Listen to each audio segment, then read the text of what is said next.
하루 한 날 갑자기 폐업을 하고 망해버리는 치과가 두 군데나 목격을 했습니다. 무조건 막 발치를 권유하는 치과들이 있어요. 양심 있는 선생님들은 절대 발치부터 권유하지 않아요. 정말 정상적인 병원이라면 잡아주는 병원, 그런 병원이 정상적인 병원인데 아이러니하게도 그렇지 않은 병원들이 있어요. 뒤도 돌아보지 않고 바로 나오셔야 됩니다. 계속 가시면 안 돼요. 내 치아를 봐줄 다른 치과를 찾아야 되는데 안 받아주는 치과들도 많이 있어요. 내 돈 내고도 치료를 받을 치과를 고르는 것 자체가 어렵습니다. 가장 좀 안심할 수 있는 거는 그런 병원을 가면 1차적으로 안심할 수 있는 안전장치가 되지 않을까 싶습니다.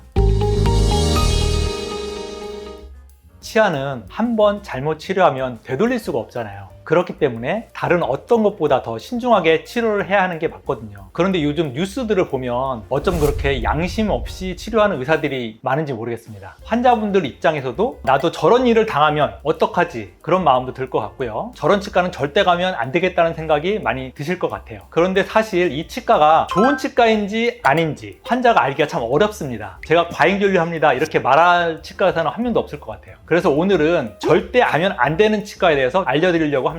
오늘 영상을 통해서 내 치아를 위해서 절대로 가면 안 되는 치과에 대해서는 제가 충분히 알려드릴 수 있을 것 같습니다. 여러분들의 치아를 죽이는 나쁜 치과 구별하는 방법을 한번 알아보도록 하겠습니다. 그렇다고 해서 뭐 저희 병원을 오라는 것이 아니고 동네 치과에서 좋은 치과를 구별하는 방법을 알아보도록 하겠습니다. 첫 번째로는 고용된 의사 선생님들이 굉장히 많은 치과가 있습니다. 고용 의사가 많다는 뜻은 선생님들은 주로 1년 단위로 고용 계약을 맺습니다. 1년 단위로 고용 계획을 맺는다는 거는 1년 뒤면 그 선생님이 바뀌실 가능성이 있다는 거예요. 근데 치과 치료는 임플란트 한번 심으면 10년, 20년을 써야 되고 교정 치료를 해도 2년, 3년을 해야 되잖아요. 그런데 1년 뒤에 갔는데 담당해 주셨던 선생님이 없다. 그러면은 굉장히 곤란해지지 않을까요? 어떤 경우에는 대표 원장님이 2, 3년 간격으로 바뀌는 치과들도 봤어요. 그러니까 우리 치과는 다른 과와는 다르게 장기간 오랫동안 진료되는 경우가 굉장히 많기 때문에 의사 선생님들이 많으니까 굉장히 크고 좋네 이렇게 생각할 수도 있지만 반대로 생각하면 고용된 폐의학과 선생님들이기 때문에 언제든지 그만둘 수 있다, 이렇게 한번 뒤집어서 생각해 볼 수도 있을 것 같습니다. 실제로 환자분들이 병원에서 치료 사례를 볼 수가 있는데요, 고용된 의사 선생님이 많으면 실제 여러분들이 본 사례가 그 선생님이 한 것이 아닐 수도 있어요. 예를 들어서 3년 전에 한 치료인데 지금 오신 선생님은 1년 전에 오신 분이에요. 그러면 이 치료 사례는 그 선생님이 하신 게 아니죠. 그런 걸 잘 구분하셔야 되고, 고용된 의사인지 아닌지를 가장 쉽게 판단할 수 있는 거는 대표 원장님이 한 군데서 5년, 10년, 20년 이렇게 오래 계신 분을 판단하시면 되고요. 많다 그러면 대표 원장님한테 치료를 받는 게 가장 안심하고 맡기실 수 있는 것 같습니다. 그런데 어떤 병원은 대표 원장님은 진료를 안 하는 병원도 있어요. 밑에 선생님들한테만 진료를 시키는 거죠. 그런 경우는 100% 고용 의사 선생님들한테 치료를 받는 경우가 되겠습니다. 쉽게 판단하자면 대표 원장님이 진료를 하는지 안 하는지, 그것이 하나의 판단 근거가 될 수 있을 것 같습니다.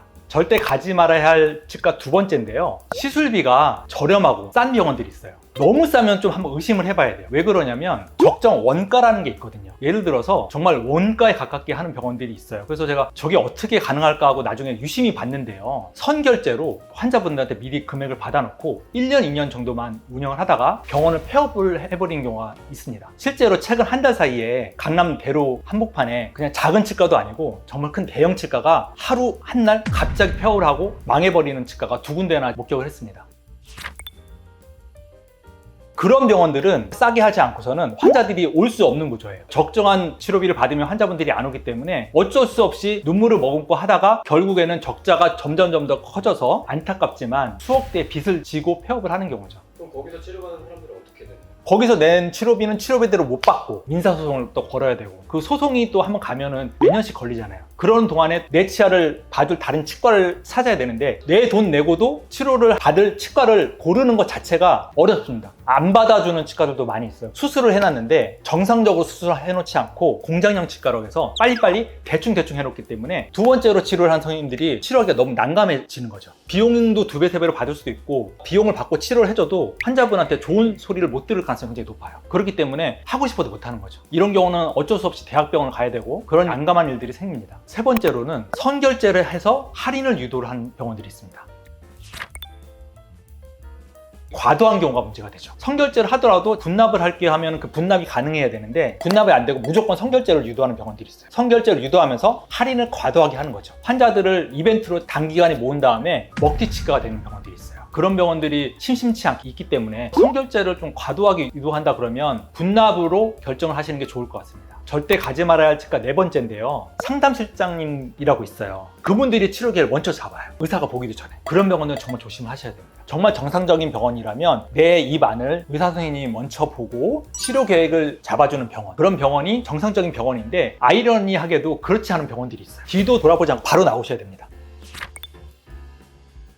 상업성이 과도하게 가미가 된 건데 보험 판매나 차량 판매처럼 환자분 매출에 따라서 자기 월급이 결정이 되기 때문에 하지 말아야 될 과잉 진료라든지 청소년기 같은 경우에는 충치가 진행이 되지만 초기 충치나 아니면 성인 충치 같은 경우는 치료를 하지 않아도 진행이 되지 않는 충치들이 많이 있어요. 치료를 안 하면 되는데 이런 분들은 그냥 충치만 조금만 보이면 그냥 다 치료를 하라고 권유하는 거죠. 환자분 입장에서는 까만 점이 보이면 겁부터 난단 말이에요. 무조건 치료해야 될 것 같고. 근데 그런 경우에 치료 안 해도 되는데 괜히 충치 치료했다가 멀쩡한 치아가 시리다고 하면 또 거기다 신경치료를 하고 신경치료를 잘못하면 또 발치까지 하게 되는 그런 어마무시한 일이 실제로 생깁니다.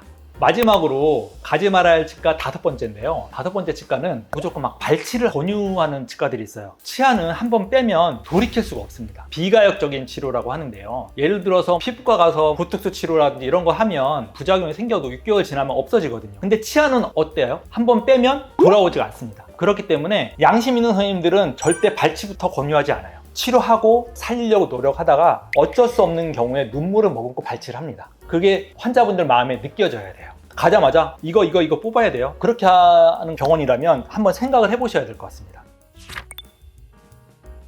사람에 따라 굉장히 달라요. 그렇기 때문에 내가 왜 발치를 해야 되는지 납득을 해야 되고 이해를 한 경우에서 발치를 해야 되고 만약 그래도 이해가 안 되면 치과가 많으니까 2군데 3군데 갔는데 다 발치하라고 진단이 나온다면 그때는 발치를 해도 되겠죠. 임플란트 많이들 하시잖아요. 요즘 아주 유행을 많이 하는데요. 제가 임플란트를 24년 동안 해봤는데 임플란트 수술을 아무리 잘해도 여러분의 치아보다는 못합니다. 그거는 제가 확실하게 말씀드릴 수 있어요. 임플란트는 정말 최후의 수단이어야 합니다. 그거를 생각하시고 발치 전에 한 번 더 생각을 해보시길 바라겠습니다. 그거를 느낀 순간 바로 스톱을 해야 됩니다. 거기서 더 미련을 가지고 계속 가시면 안 돼요. 일만 더 커집니다. 지역에서 입소문이 좀 좋게 난 치과들이 분명히 있을 거예요. 그런데 그걸 한 2-3군데 정도 방문을 하셔가지고 진정성 있게 다가오는 선생님이 계실 거예요. 나한테 정말 이해가 잘 되도록 설명을 해준 치과에 가셔가지고 다시 치료 계획을 받아서 처음부터 진료를 다시 시작하는 것이 늦지 않은 선택일 것 같습니다.